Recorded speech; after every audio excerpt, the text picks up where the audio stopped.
বাংলাদেশ জামাতে ইসলামী রাজনগর উপজেলা কর্তৃক আজকের বন্যার্থ মানুষের সহায়তার জন্য এই ত্রাণ বিতরণ অনুষ্ঠানে উপস্থিত সিলেট অঞ্চল জামাতের অন্যতম দায়িত্বশীল কেন্দ্রীয় মজলিসে শুরার সদস্য জননেতা জনাব মৌলানা হাবিবুর রহমান সাহেব, উপস্থিত বাংলাদেশ জামাতে ইসলামী মৌলভীবাজার জেলার সম্মানিত সেক্রেটারি, এই এলাকার কৃতি সন্তান জননেতা জনাব মোহাম্মদ ইয়ামির আলী, উপস্থিত সম্মানিত সুধীবৃন্দ, মহান রাব্বুল আলামিনের শুকরিয়া যে আল্লাহ আমাদের বিপদ দিয়ে পরীক্ষা করছেন, আর এই বিপদে আমরা ধৈর্য ধারণ করছি।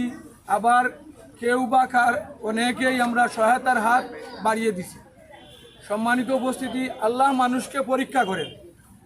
এই পরীক্ষায় যারা ধৈর্য ধারণ করতে পারে, যারা সবর করতে পারে, তারাই উত্তীর্ণ।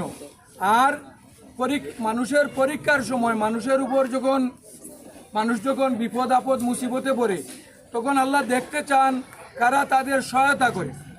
বাংলাদেশ জামাতে ইসলামী আপনারা জানেন যে মানুষের বিপদ আপদে সব সময় সবার পাশে আগে থাকার চেষ্টা করে।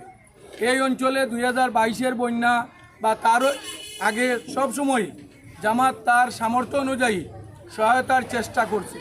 এবারও জামাত চেষ্টা করছে আপনাদের পাশে দাঁড়ানোর। আমাদের সীমিত সামর্থ্য অনুযায়ী আমাদের উপর আপনারা জানেন অনেক বিপদ আপদ মুসিবত, আমরা অনেক সমস্যায় জর্জরিত, সরকারের নির্যাতনে নির্যাতিত। এই অবস্থায় আমাদের দায়িত্বশীলরা সামান্য ত্রাণ নিয়ে আপনাদের সামনে হাজির হয়েছে। আপনারা আমাদের দায়িত্বশীলদের জন্য দোয়া করবেন, আমরা যাতে সব সময় আপনাদের পাশে দাঁড়াতে পারি, এই দোয়া কামনা করে।